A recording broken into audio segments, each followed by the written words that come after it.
ये राहुल गांधी भारत के खिलाफ नहीं बोल रहे हैं। ये अपने जो अगले 2024 के जो चुनाव हैं, इलेक्शन है, वो अपने उनके जो प्रोस्पेक्ट हैं, उनके जीतने के चांसेस के खिलाफ बोल रहे हैं। इतने अभी हिमाचल प्रदेश में आप जीत गए, तब आपने सवाल नहीं उठाया, तब नहीं बोला कि देखो हमने ईवीएम की वजह से जीत गए हैं, ठीक है, तब सवाल नहीं उठाए। जब हार जाते हैं तो ईवीएम खराब है। जो विपक्ष ने गठबंधन बनाया है वो एक गलत काम है, गलत हरकत है।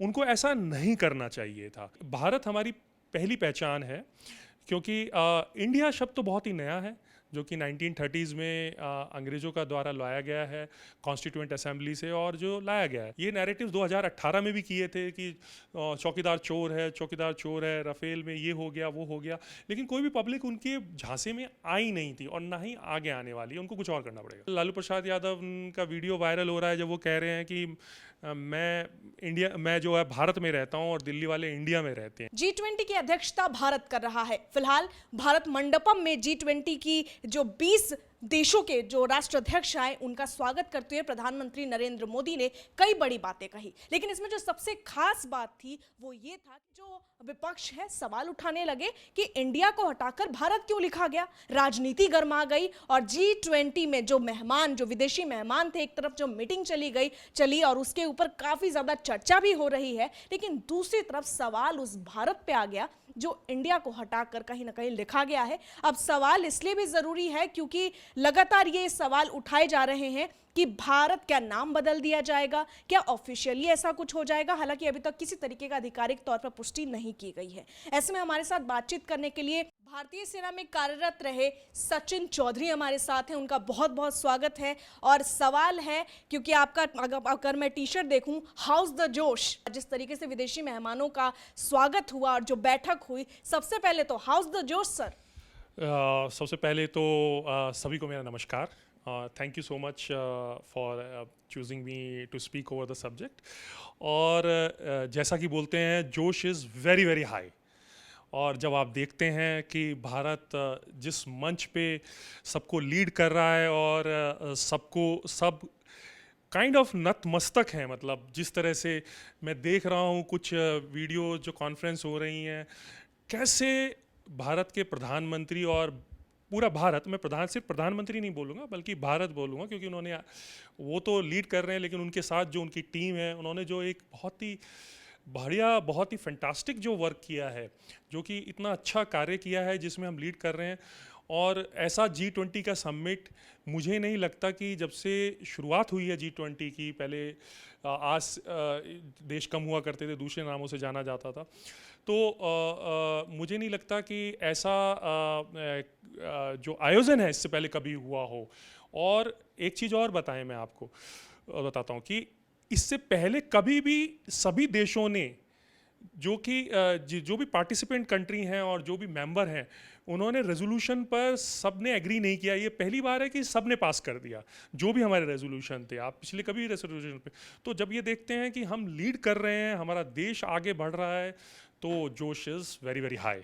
Very very high. और आप मिलिट्री में रह चुके हैं, आपने सेना के लिए अपना आप कहीं ना कहीं समय दिया है, आपने लंबा अरसा दिया है। आप जो है आज भारत को देख पा रहे हैं, किस तरीके से आपका जो नज़रिया है कितना बदला है? हम लोग जो है दुनिया की 5वीं सबसे बड़ी अर्थव्यवस्था बन गए हैं और कुछ सालों में 3री सबसे बड़ी अर्थव्यवस्था बन जाएंगे। प्रधानमंत्री नरेंद्र मोदी जब इनविटेशन भेजते हैं तो कहते हैं प्रधानमंत्री, prime minister of Bharat, president of Bharat, जब इनविटेशन कार्ड निकालते हैं रिपब्लिक ऑफ भारत, और कहीं ना कहीं आप देखेंगे कि जो मंच था, मंच पे जो लिखा था भारत, प्रधानमंत्री नरेंद्र मोदी के आगे, तो ये जो आप देख पा रहे हैं, कहीं नाम चेंज हो जाएगा, इस पे विपक्ष सवाल उठा रहा है और लगातार भारत भारत शब्द इस्तेमाल किया जा रहा है, क्या कहेंगे? नाम अगर चेंज हो भी जाए तो उसमें समस्या क्या है? क्या ऐसा पहली बार हो रहा है? क्या श्याम नहीं था थाईलैंड का नाम? क्या सिलोन नहीं था श्रीलंका का पहले नाम? क्या बर्मा नहीं था म्यांमार का पहले नाम? क्या टर्की नहीं था तुर्किया का पहले नाम? तो लोगों ने अपनी, चाहे वो कल्चरल एफिनिटी हो, चाहे वो पॉलिटिकल रीज़न हो, नाम चेंज किए गए हैं। बाहर क्यों, इंडिया में ही जितने भी विपक्ष वाले लोग सवाल उठा रहे हैं, उन्होंने क्या लेफ्ट जो सरकार थी, उन्होंने कलकत्ता का नाम बदल के कोलकाता नहीं किया? क्या जो शिवसेना की सरकार थी या वो कोalition में थे, उन्होंने बॉम्बे का नाम बदल के मुंबई नहीं किया? डीएमके ने मद्रास का नाम बदल के चेन्नई किया? इवन जब कांग्रेस की सरकार थी, उन्होंने दिल्ली में, आपको हम लोग क्या है थोड़ा इस्तेमाल अभी भी कनॉट प्लेस करते हैं, बट कनॉट प्लेस का नाम बदल के तो राजीव चौक और इंदिरा चौक कर दिया गया है। तो समर्थन कर रहे हैं इंडिया अगर भारत हो जाए तो आपको मुझे तकलीफ कोई नहीं आपत्ति नहीं है उसमें, क्योंकि भारत हमारी पहली पहचान है। क्योंकि इंडिया शब्द तो बहुत ही नया है, जो कि 1930s में अंग्रेज़ों का द्वारा लाया गया है कॉन्स्टिट्यूएंट असेंबली से, और जो लाया गया है। लेकिन सवाल इसलिए उठाई जा रही है क्योंकि आप गठबंधन की बात करते हैं, जो गठबंधन का नाम भी रखा गया है I.N.D.I.A, मतलब इंडिया। कहीं ना कहीं सवाल ये उठाए जा रहे हैं कि मोदी सरकार इसी गठबंधन के नाम से डर गई है, खौफ में है, इसलिए, और अब वो भी मायना समझना चाहती है और दर्शक भी मायना समझना चाहेंगे आपके हिसाब से। INDIA को जो फुल फॉर्म एक बना के जो विपक्ष ने गठबंधन बनाया है, वो एक गलत काम है, गलत हरकत है। उनको ऐसा नहीं करना चाहिए था, क्योंकि वो एक कंट्री के नाम की एक अलग फुल फॉर्म बनाना, ठीक है, वो बहुत ही मेरे तरीके से, मेरे हिसाब से बहुत ही डेरोगेटरी है, बहुत ही शर्मनाक है। क्योंकि आप अपने कंट्री की एक अलग ही एब्रीवेशन बना दी आपने, एक अलग ही फुल फॉर्म बना दी आपने, वो गलत है। अगर सेम उसी वक्त पे अगर एक भारत वर्ड को ज़्यादा यूज़ करने लगे, तो ऐसा मौका मोदी जी तो, और मोदी जी क्या, विपक्ष के भी कोई लोग, लालू प्रसाद यादव का वीडियो वायरल हो रहा है जब वो कह रहे हैं कि मैं जो है भारत में रहता हूँ और दिल्ली वाले इंडिया में रहते हैं, ठीक है। तो ऐसा नहीं है, वो लोग भी समय समय पर भारत का ज़्यादा यूज़ के बारे में बोलते रहे हैं।